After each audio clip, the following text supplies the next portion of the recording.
dunia digital itu adalah semua orang punya kesempatan yang sama. Lulusan SMA, lulusan SMP, lulusan S1, lulusan S2, semua punya kesempatan yang sama. Kita punya student dari Merauke waktu itu dan belajar online. Kita pernah punya masalah di mana 1 bulan mereka nggak dapat akses internet. Bisa jadi startup nasional itu kurang paham dengan masalah yang ada di lokal. Beberapa tahun terakhir pendanaan itu merupakan sebuah tantangan besar nih bagi startup. Kalau dilihat di HP dapat sinyalnya E, gitu kan ya. Dan ini kejadian berarti terakhir pulang kampung kemarin 2023 gitu kan ya. Blank spot itu nyata. Quotes yang bilang kayak bahwa buku adalah jendela dunia, gitu kan ya. Nah dengan internet kita membuat banyak jendela.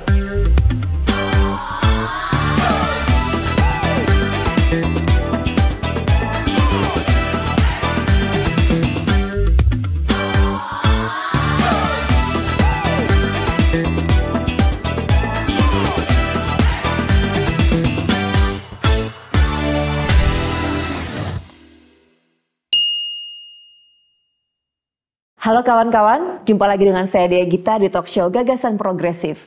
Kita akan berbincang mengenai pemikiran progresif yang akan membawa Indonesia ke masa depan yang lebih baik. Era kekinian, pengimplementasian teknologi informasi jadi formulasi penting bagi penyelenggara negara. Sistem teknologi informasi menyentuh segala bidang, mulai dari sosial, hukum, pendidikan, hingga ekonomi. Lantas, bagaimana sih penerapan dan pemanfaatan teknologi informasi di Indonesia hari ini? Telah hadir bersama dengan kita co-founder Binar Academy, Ignatius Seto Lareno, dan juga co-founder Warung Pintar, Sofian Hadiwijaya. Selamat datang Gagasan Progresif, Mas. Terima kasih sudah datang. Terima kasih juga. Nah, kita sebelum berbicara tentang gagasan-gagasan progresif, boleh tahu dong, kita kan sekarang nih lagi heboh-hebohnya startup. Karena itu adalah salah satu produk teknologi informasi gitu ya, startup atau disebut juga dengan perusahaan rintisan. Nah, Mas Seto dan Mas Sofian ini nih, boleh nggak dijelaskan startupnya kalian itu di bidang apa sih? Boleh mungkin dari Mas Seto dulu? Ya, kalau di Binar Academy itu mulai berdiri tahun 2017 dan kita memang fokus ke education, lebih ke higher education, pendidikan dewasa. Dan memang kita fokus ke digital talent acceleration. Oke. Gitu. Jadi kita melihat tahun 2017 waktu itu banyak investasi di dunia digital, tetapi ternyata banyak banget kekurangan sumber daya manusia. Kemudian akhirnya kita berusaha untuk bisa solving permasalahan itu dengan menyediakan course-course informal. Kalau gitu. course informalnya sendiri itu biasa berjalan berapa lama tuh? Kita berjalan sampai akhirnya mendapatkan SDM yang diinginkan oleh perusahaan. Oke, kita menawarkan dari 6 bulan, 3 sampai 6 bulan, tapi memang prosesnya itu cukup lumayan panjang untuk sampai mereka bisa berdiri sendiri dan berkarya sesuai dengan kemampuannya. Oke. Kira-kira butuh waktu 1 sampai 2 tahun. Oke, kalau Mas Sofian sendiri, Warung Pintar. Ya. Nah, Warung Pintar itu seperti apa sih? Ya, Warung Pintar, kita biasa nyebutnya end-to-end solution buat retail yang bergerak di FMCG. Jadi mulai dari warungnya itu pesan barang buat dagangan, nanti sampai ke kita olah pergudangannya, terus dari gudang bakal ada logistiknya yang ngantar barangnya ke warungnya. Jadi kita nyebutnya end-to-end solution buat retail gitu kan ya di FMCG. Namun sekarang nggak stop di situ aja. Saya sekarang lagi bergelut di bidang sekarang yang lagi ngetren gitu kan ya. Biasanya dulu orang bilang udah googling belum gitu kan ya. Nah sekarang ada hal baru nih gitu kan ya. Sekarang tuh kayak udah nanya ChatGPT belum gitu kan ya. Nah dari situ kita bikin sebuah AI platform yang dia itu bisa mengcopy personality dari seseorang ataupun karakter yang ada di sebuah anime gitu kan ya, untuk nanti orang bisa ngobrol dengan si anime karakter itu gitu kan ya. Atau sekarang tuh bukan cuma ngobrol via texting, sekarang juga di fitur kita tuh udah bisa kayak kirim voice note nanti dibalas suara juga gitu. Bahkan yang paling akhir kita bikin kayak udah video, jadi kayak udah bisa ngobrol lah bareng sebuah si karakter ini. Wow, tapi saya amazed banget sih. Berarti ternyata Mas Sofyan ini tidak hanya co-foundernya Warung Pintar, tapi tadi apa boleh Ya, disebutkan? namanya avatar.id. Avatar.id. Itu berarti kan sekarang ini apa namanya, setiap orang itu punya kesempatan yang sangat luas sekali ya untuk berbisnis, untuk berbagi, tidak hanya menggunakan sosial media yang sekarang terkenal gitu ya, kita lewat sosial media. Nah, tapi boleh dikasih tahu nggak sebenarnya tuh prospek usaha di dunia startup di Indonesia itu seperti apa sih? Mungkin boleh dari Mas Sofyan dulu. Ya, wah, tentunya masih sangat luas gitu kan ya. Kan kalau kita lihat sekarang itu sebagian mungkin menyentuh kota-kota besar gitu kan ya. Kayak dulu aja kita di Warung Pintar tuh harusnya sekarang punya lebih dari 60 gudang gitu kan ya, tersebar di ratusan kota gitu kan ya. Namun itu masih mungkin tier 1 city gitu. Makanya ketika selama pandemi kan saya pulang ke Palembang 3 tahun gitu kan ya. Nah, di Palembang ini selama 3 tahun itu udah muncul lebih dari 30 startup di Palembang gitu kan ya. Nah, yang saya bilang adalah mereka tuh kadang-kadang bilang kayak, Mas, ini kita bakal saingan loh sama Tokopedia gitu kan ya, Ruang Guru misalnya gitu kan ya. Ini gimana ya, Mas? Oh, terus saya bilang kayak, justru nih lihat deh, bisa jadi startup-startup nasional itu kurang paham dengan masalah yang ada di lokal. Kayak tadi aja kan misalnya jaraknya jauh gitu kan ya, dan itu tidak tersentuh. Justru inilah yang jadi ceruk buat kalian buat di-solve masalahnya gitu kan ya. Dan bisa jadi hal-hal kayak gini itu ada di suburban lainnya. Nah, ini bisa jadi sangat peluang gitu kan ya, bukan cuma sekarang yang terlihat aja gitu. Jadi peluangnya itu bisa yang ke atas, go internasional gitu kan ya, atau yang ke bawah gitu. Sesuatu yang belum dilaksanakan di suburban gitu. Gitu sih. Kalau dari Mas Seto sendiri, kira-kira kondisi perusahaan startup di Indonesia saat ini tuh seperti apa sih? Startup tuh naik turun ya dari 20 tahun terakhir gitu kan. Dan saya melihat bahwa startup itu adalah living labs gitu kan. Di mana itu adalah laboratorium orang-orang yang memang punya passion untuk bisa nge-solving permasalahan Indonesia gitu kan. Karena memang perkembangan teknologi, perkembangan zaman itu terus menuntut banyak inovasi. Apalagi di 10 tahun terakhir dengan adanya perkembangan internet yang sangat signifikan, jangkauannya semakin meluas, problemnya semakin meluas. Dan kita butuh nih solusi-solusi yang kemudian bisa diterapkan di industri ataupun di masyarakat. Nah, kalau kita melihat di research and development di akademisi dan teman-teman lain, mungkin itu sangat-sangat beneficial ketika kita berkolaborasi nantinya. Tetapi kadang-kadang permasalahan adalah industri kadang-kadang itu berbeda menerimanya.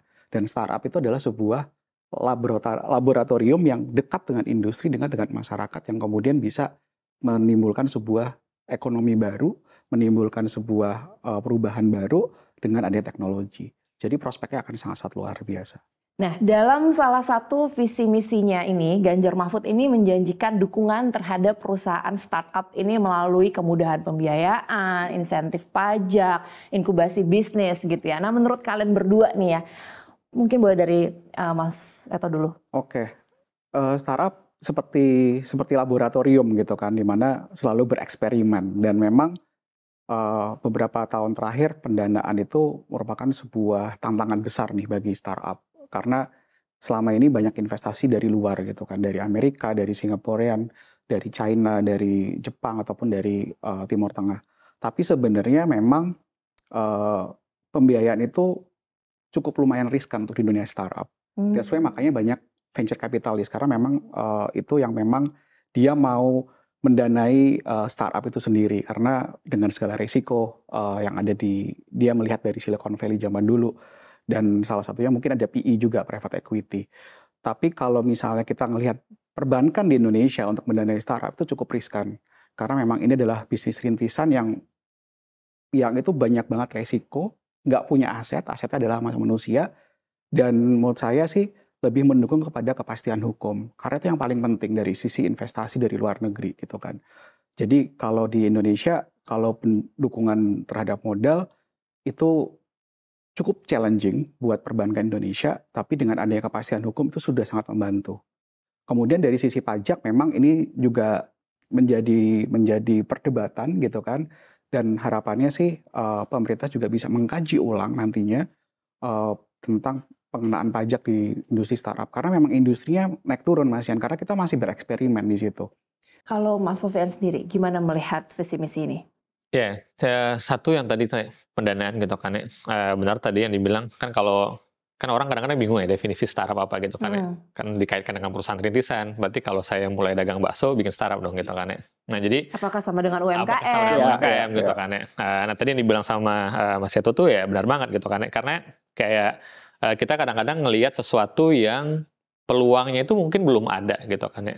Justru mencoba buat ya kalau sesuai judulnya progresif gitu kan ya. Jadi kayak menabrak aturan segala macam gitu kan ya. Yang apa ya, kita melawan arus lah bisa jadi gitu kan ya. Kayak misalnya tadi yang dulu ada ojol gitu kan ya. Ternyata kan menurut undang-undang alat transportasi itu ya bukan roda 2 gitu, tapi roda 4 gitu kan ya. Nah jadi karena hal tersebut sangat resikonya tinggi gitu kan ya. Maka emang butuh tuh yang namanya pendanaan. Orang-orang yang percaya dengan mimpinya gitu kan ya, bahwa hal ini tuh masa depan. Kayak contohnya AI gitu kan ya. Kalau seandainya ini OpenAI itu kan dari yayasan ya. Dan bahkan si CEO OpenAI Sam Altman dia kan nggak dapat keuntungan sama sekali gitu kan ya. Nah bayangkan kalau tidak ada orang yang mendonasi atau ngasih pendanaan terhadap si AI ini, dan itu butuh dana yang luar biasa ya buat nge-training ngasih pembelajaran ke AI itu. Kalau yang dipublish itu kan yang dari Meta ya, itu mereka butuh sekitar 5 juta US dollar itu untuk nge-training si modelnya gitu kan. Nah bayangkan kalau ini kan bukan sesuatu yang pasti sukses. Kan kadang-kadang kalau kita berbisnis biasa, kita bikin business plan, terus ada yang namanya ROI, baru ditawarin ke investor. ROI-nya berapa nih? 2 tahun, 3 tahun gitu kan. Nah kalau startup kadang-kadang kalau ditanya ROI-nya berapa nih? Kalau startup tuh berarti sebenarnya tidak bisa terhitung dalam kurun waktu 10 tahun bisa mendapatkan sekian gitu omsetnya, enggak? Enggak, gitu kan ya. Kita cuma bisa nyebutnya itu sesuatu yang belum terbukti. Gitu kan ya. Kayak kita bilang, oh ya pengguna internet sekian gitu. Kalau sekian persen yang bayar sekian, kita bakal ketika kita hit our proyeksi gitu kan ya, kita bisa untung sekian. Nah, tapi kan waktu itu kan nebak sesuatu yang terjadi 8-10 tahun kemudian gitu kan ya. Apakah keadaannya tetap sama? Belum tentu kan. Gitu kan ya. Tapi kita mau ngerubah behavior-nya biar ke arah sana gitu kan ya. Nah, makanya tadi yang dibilang sangat beresiko. Belum tentu sukses gitu kan ya. Ketimbang tadi buka bakso, udah banyak contoh suksesnya gitu kan ya. Kayak misalnya marketplace. Ya sebelum ada beberapa marketplace di Indonesia itu kan sangat beresiko. Apakah marketplace sukses di Indonesia? Belum tentu. Gitu kan, apakah taksi online sukses di Indonesia? Belum tentu gitu. Perusahaan taksi biasa aja belum tentu sukses gitu kan, apalagi yang online gitu kan ya. Nah, yang tadi kalau ngomongin bank ya bener banget, bank kan ada NPL gitu kan ya. Kalau non performer loan-nya gede ya dia bakal kena sanksi juga sama BI gitu kan ya. Jadi nah kadang-kadang emang ada pemodal asing nih gitu yang ikutan gitu kan ya. Nah, harapannya ya ada perbaikan juga di gimana caranya pemodal asing masuk. Oke, kalau pendanaannya udah besar, misalnya kayak puluhan juta US dollar gitu kan ya. Tapi kadang-kadang ada beberapa startup yang mulai dari 50.000 US dollar, 100.000 US dollar, masa pajaknya sama? Nah, hal-hal kayak gini yang kadang-kadang membuat beberapa startup itu terkadang gitu kan ya, mereka punya perusahaan di Singapura untuk menerima pendanaan, terus bikin perusahaan lagi di Indonesia, nanti dananya dimasukin ke situ. Nah ini kan terjadi karena buat biar nggak bukan ngakalin regulasi gitu kan ya, tapi ini biar bisa lebih sustain gitu. Nah tapi kalau udah besar biasanya yang Singapura udah nggak ada langsung ke sini gitu kan ya, karena wajar ketika pendanaannya puluhan juta ya ikut regulasi yang benar. Nah itu satu tentang pendanaan tadi gitu kan ya. Terus tadi insentif pajak. Kan kita lagi ngelakuin research and development. Nah, kalau pajaknya itu dari kadang-kadang yang disebut adalah GMV, gross merchandise value, which mean untung kotor. Ya kadang-kadang untungnya nggak ada gitu. Terus disuruh bayar pajak lagi gitu kan. Ya jadi kayak ya kita lihat aja sekarang Goto yang udah IPO pun kita udah bisa lihat kok. Perusahaan Goto itu masih rugi sampai detik ini gitu kan. Udah mulai mau adjusted EBITDA positif gitu kan. Nah, ya bayar pajak lagi gitu kan. Jadi kayak kita mau coba bereksperimen, mau inovasi. Nah, ini kayaknya tentang insentif pajak tadi ya emang harus dilihat kembali gitu kan. Karena ini maksudnya R&D gitu kan. Dan yang terakhir tentang dukungan buat inkubasi, nah itu sangat dibutuhkan terutama di daerah. Gitu kan. Emang ada beberapa program pemerintahan kayak 1000 startup gitu kan. Terus dari 1000 startup kalau lolos masuk ke startup studio gitu kan, yang dibuat oleh Kominfo gitu kan. Nah, kadang-kadang di daerah ini tidak merata gitu. Nah, ada data sensus juga ya, data sensus penduduk Indonesia di tahun 2020 ini Gen Z yang lahir di tahun 1997 hingga 2012 mendominasi populasi dengan total 74,93 juta jiwa. Nah, salah satu kelebihan Gen Z ini kan adalah kreativitas dan inovatifnya mereka begitu kan ya, menggunakan teknologi. Tapi banyak juga yang bilang Gen Z ini kurang tangguh katanya, suka gonta-ganti pekerjaan. Nah, gimana Anda melihat kualitas Gen Z di Indonesia hari ini? Mungkin dari Mas Seno dulu, kan di bidang pendidikan ya. Bagaimana nih melihat Gen Z ini? Oke, saya 9 tahun bekerja bareng Gen Z gitu kan. Dan sangat menarik. Karena generasi Z ini adalah generasi yang kritis. Mereka sangat kritis, mereka sangat social impact driven banget. Dan yang terakhir mereka ini sangat pengen menyelesaikan permasalahan yang ada di Indonesia gitu kan. Nah, tapi permasalahan yang terjadi adalah mereka tuh butuh sosok leader yang memfasilitasi mereka. Dan ini adalah sesuatu hal yang menjadi tantangan kita bareng-bareng nih di generasi yang jauh lebih tua gitu kan. Jauh lebih senior lah istilahnya. Leader as in leader di pemerintahan atau leader di keluarga? Semuanya. Okay. Kenapa? Karena sosok leader yang dibutuhkan oleh mereka adalah yang mau mendengarkan mereka, yang mau memfasilitasi mereka, dan mau mengajak mereka berdiskusi, bukan mengecilkan mereka. Mimpi mereka ya. Dan ketika mereka diberikan kepercayaan, mereka bisa mendeliver mungkin lebih dari 3 kali lipat atau mungkin 10 kali lipat dari yang di-expect oleh para leadersnya. Jadi di sini PR-nya adalah bagaimana kita generasi yang jauh lebih duluan gitu kan, untuk bisa menyikapi fenomena ini, untuk jauh lebih humble lagi kepada tim members kita, sehingga akhirnya bonus demografi ini bisa kita optimalkan. Mas Sofian, bagaimana nih Gen Z ini katanya suka gonta-ganti pekerjaan? Saya termasuk yang suka gonta-ganti pekerjaan juga gitu kan. Saya pengen bilang bahwa di 2013 itu ada salah satu jurnalis dari Amerika bilang anak di Indonesia nggak sadar bahwa mereka itu bodoh. Artikel tersebut lagi ngomongin tentang nilai PISA-nya Indonesia di tahun 2012 gitu kan ya. Emang sampai sekarang kemarin dari Mas Nadiem emang naik gitu kan ya, secara ranking, tapi secara angkanya nggak naik gitu kan ya. Nah ini tantangan sebenarnya gitu kan ya. Nah itu di tahun 2012, umur 15 tahun. Berarti sekarang yang lagi kerja adalah anak-anak yang dites PISA-nya pada saat itu gitu kan ya. Yang mana literasinya sangat rendah. Nah menariknya orang yang sama itu bikin artikel lagi di tahun 2021. Gitu kan ya. Dia bilang bahwa ternyata anak-anak tadi yang bisa jadi secara logik, math segala macam itu tidak terlalu berkompetensi, ternyata sangat kreatif ketika bikin video, gitu kan ya. Nah kalau ngomongin Gen Z dan segala macam gitu kan ya, kan selalu ya setiap generasi itu menganggap generasi yang paling bagus. Ya milenial bilang ya boomers, gitu kan ya. Ya Gen Z bakal bilang sama, ya millennials gitu kan ya. Nah kita harus menyadari itu ya, bahwa hal tersebut ada dan pasti mereka itu bisa jadi nggak mau kerjanya sama dengan yang ada gitu kan ya, dan didukung dengan teknologi yang makin mumpuni gitu kan ya. Nah kalau ngomongin kualitas, ya kualitasnya harus diukur yang sesuai dong gitu kan ya. Kalau emang eranya creativity, ya harus diukur creativity. Nah, coba bandingkan kreativitas, hal yang bisa dihasilkan sama Gen Z dengan milenial misalnya, atau bahkan baby boomers, gitu kan ya. Nah, makanya kita harus lihat nih, ya, kalau ngomongin quality di mana, gitu kan ya. Tadi misalnya nggak tahan, bisa jadi emang ritme kerjanya seperti itu, gitu.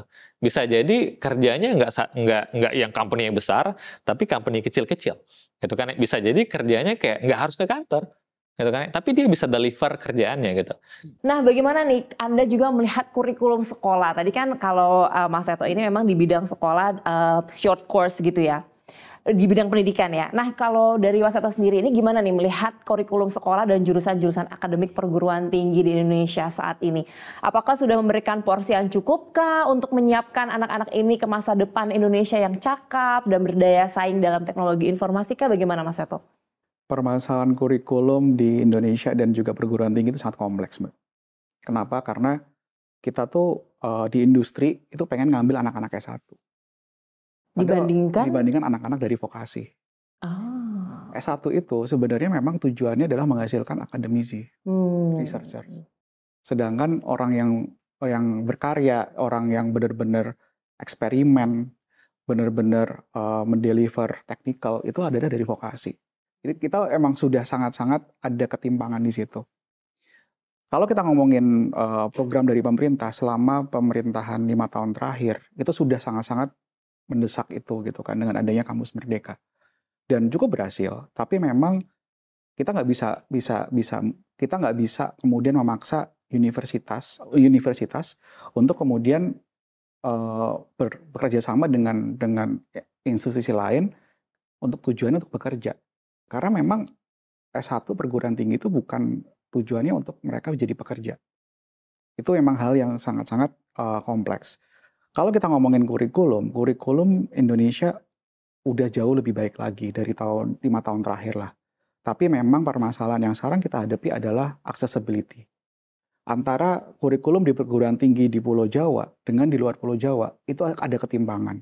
Karena apa? Karena kolaborasinya belum merata gitu kan. Yang di Pulau Jawa dari UI, ITB, UGM mereka bisa berkolaborasi dengan kampus-kampus dari luar. Bisa berkolaborasi dari lembaga pendidikan informal kayak Binar juga. Tapi yang di luar mereka tidak terjamah. Kalau ngomongin tentang digital itu nggak cuma tentang IT software development atau orang-orang lulusan IT. Baik lulusan dari hukum, lulusan dari antropologi, lulusan dari ekonomi, mereka juga harus mulai belajar tentang digitalisasi. Karena kalau kita ngomongin digitalisasi itu nggak cuma di informasi teknologi, tapi juga di semua hal, semua bidang. Karena di healthcare sekarang sudah mulai digitalisasi, kemudian di banking sudah digitalisasi, kemudian mungkin ke depannya di bioteknologi udah mungkin digitalisasi. Jadi banyak hal yang semuanya mulai go digital.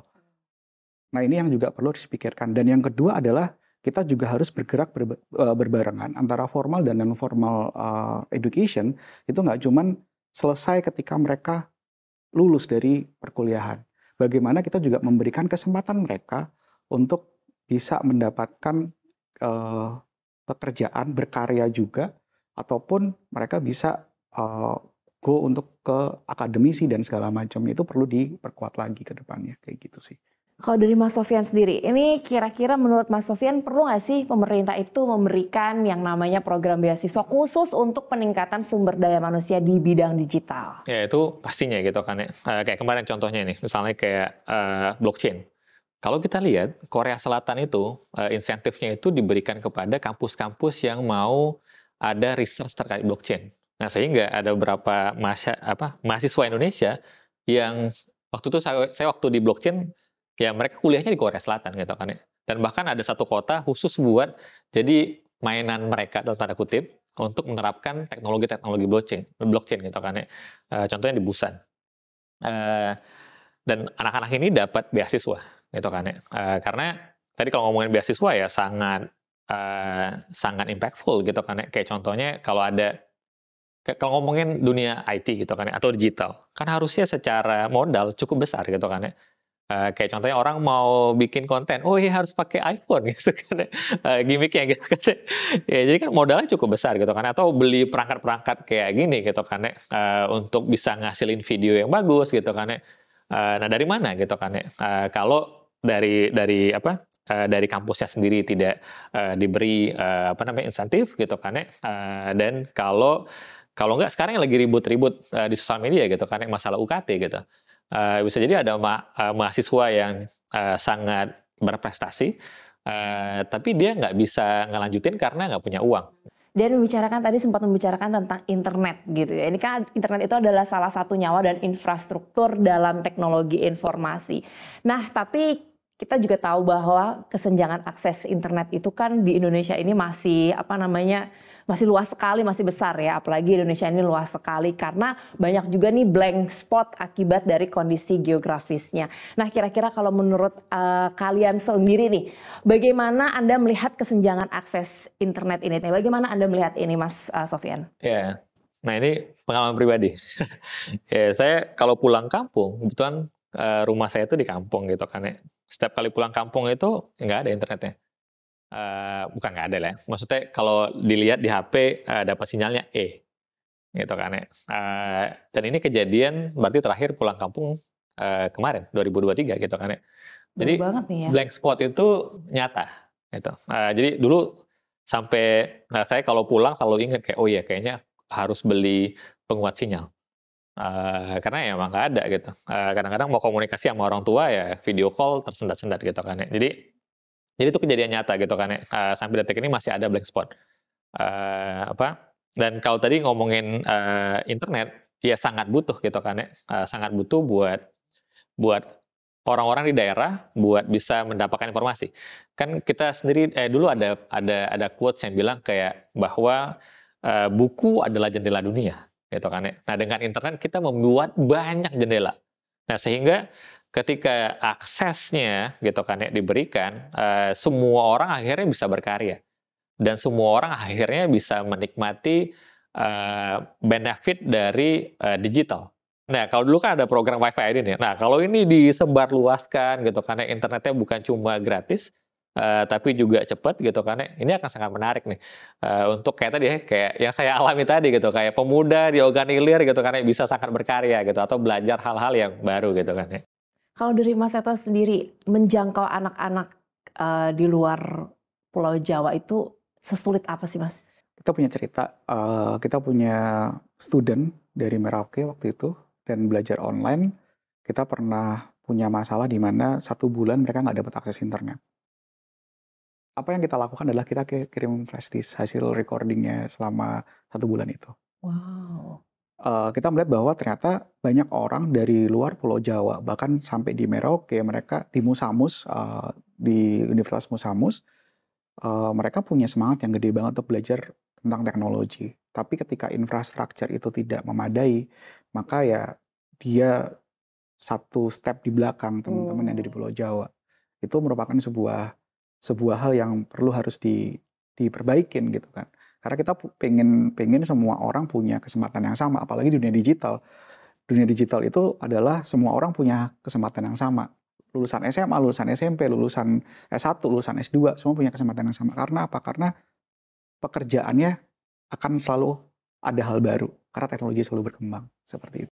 Membicarakan tentang internet gratis, ini Ganjar Mahfud ini menjanjikan akan adanya internet gratis gitu kan. Nah, ini kira-kira efektif nggak sih dan relevan nggak nih dengan kebutuhan Indonesia saat ini dan apa alasannya? Silakan mungkin dari Mas Seto dulu. Kalau menurut saya program ini bagus.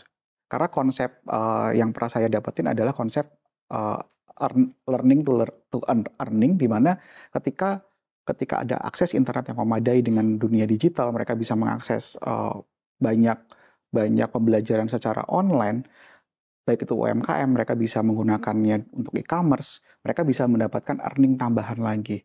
Dan pastinya itu akan bisa membayar untuk internet dan akses internet. Jadi kalau dari skala prioritas akan lebih baik lagi untuk menguatkan infrastruktur terlebih dahulu.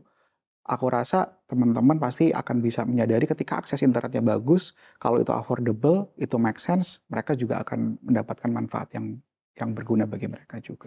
Oke. Kalau Mas Sofyan bagaimana? Ya, benar. Kan program tentang internet ini udah sering ya. Kayak salah satunya dulu internet masuk desa. Atau kayak, ini apa nih internet gitu kan. Kayak dulu ada iklannya lah, di stasiun TV gitu kan ya. Nah, yang kadang-kadang saya liatin, ya kayak dulu di salah satu daerah saya gitu kan ya, di Oganilir, itu ada mobil yang internet warna biru, itu terparkir dan bahkan lumutan, gitu kan ya. Jadi, internet, benar tadi, internet gratis gitu kan ya, atau affordable, bagus gitu kan ya, tapi harus ada monitoringnya, gitu kan ya.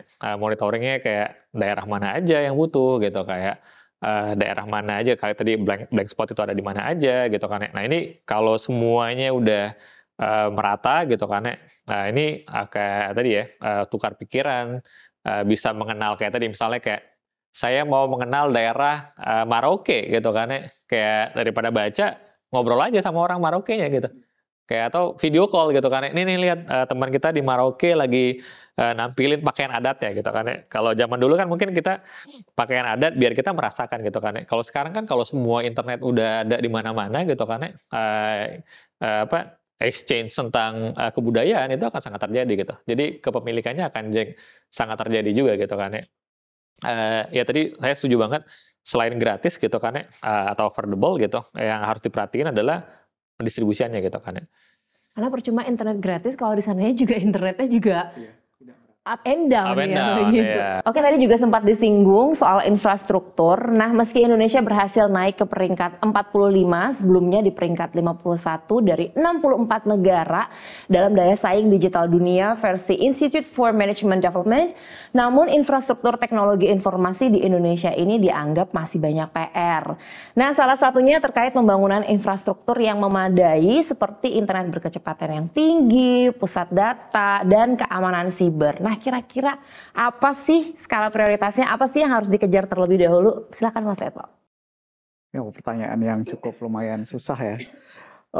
Sebenarnya saling mengimbangkan antara infrastruktur dan juga sumber daya manusia.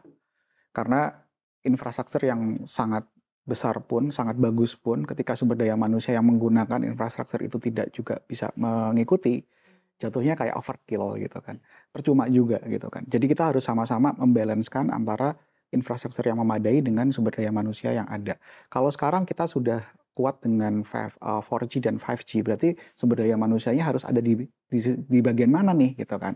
Karena kalau kita berbicara tentang cyber security, AI, blockchain, itu kita harus mempersiapkan orang-orang mungkin dari 5 tahun yang lalu.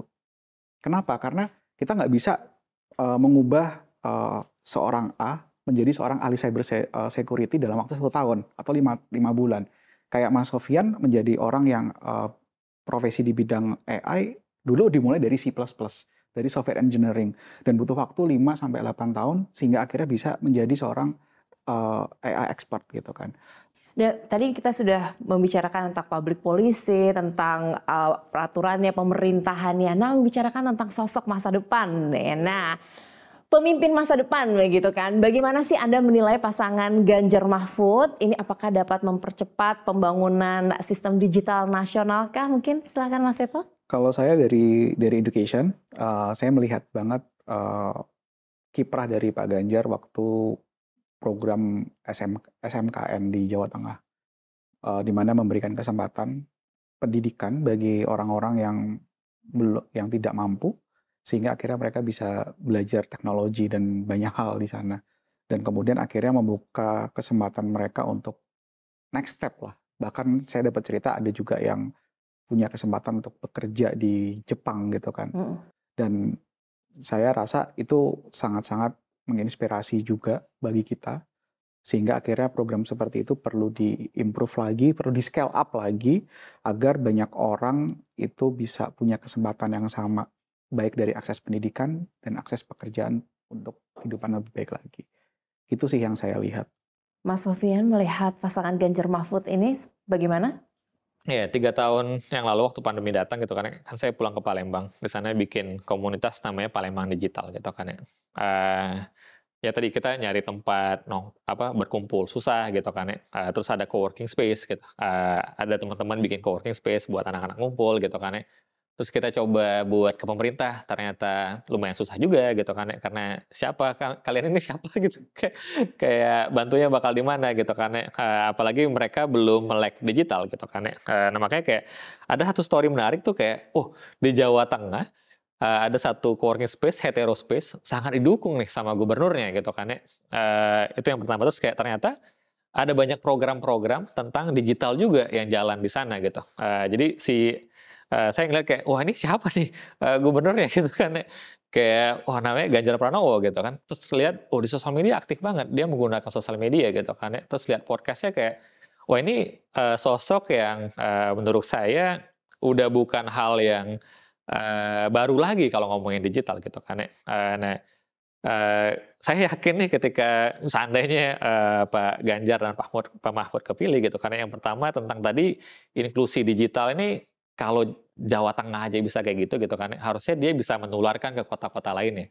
Terus yang kedua tadi gitu kan, saya juga yakin nih ada Pak Mahfud gitu kan, yang bisa karena tadi ya, percepatan digital juga butuh adanya policy gitu kan dan ada ketegasan tentang hukum gitu. Kayak tadi kalau ngomongin tentang investasi gitu kan kalau tentang ketegasan hukumnya atau jaminan hukumnya nggak jelas gitu kan mungkin juga investor bakal lihat-lihat lagi gitu kan jadi percepatan digital dan tentang ketegasan hukum saya yakin banget nih gitu kan di tangan bapak-bapak itu gitu kan bisa membawa Indonesia ke masa depan yang sangat cerah gitu.